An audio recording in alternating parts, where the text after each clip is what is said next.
Ciao ragazzi, un saluto da Nico Giuseppe Boccuzzi. Allora, happy Friday, pre-match. Let's dive into it. Well, Interisti, how are we feeling? Because we are still top of the table.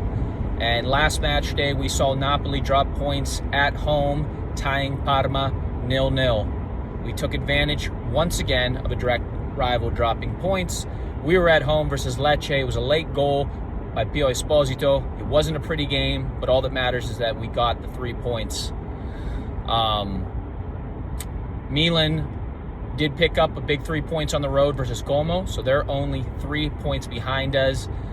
And our next game is Udinese. And if you recall, because we have been flawless all season against the mid to lower side teams in the table, Udinese was the only game we lost. I believe that was on match day 2. So it's time for some redemption, and we got to keep focus on the league because, listen, you slip up this weekend and Milan get another 3 points, they're going to inch their way ever so close, especially if we lose because they'll be level on points with us. But here is the predicted lineup. I expect some minor rotations. We do got to have some key players get some rest, because after Udinese in 3 days, we'll have a big fixture versus Arsenal on match day 7 of 8 in the UCL.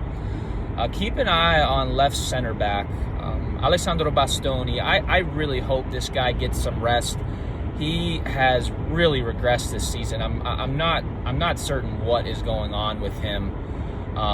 He didn't look good once again versus Lecce.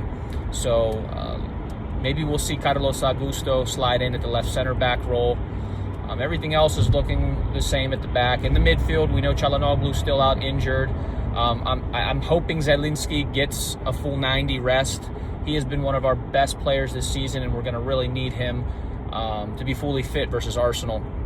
So I'm okay with Mkhitaryan starting alongside Petar Sucic and Nicolo Barella. Let's see what happens up top, though. Thuram, I don't want to say he was awful versus Lecce, but I don't know. He hasn't looked that great. And it seems like he always starts a season real well and then he cools off. So let's see what happens up top. I thought Boni was actually, decent versus Lecce, but he came off, I believe, in the 55th minute. But yeah, Interisti, let me know how you're feeling about everything. On behalf of Interviews Podcast, sempre solo Forza Inter. Ciao ragazzi.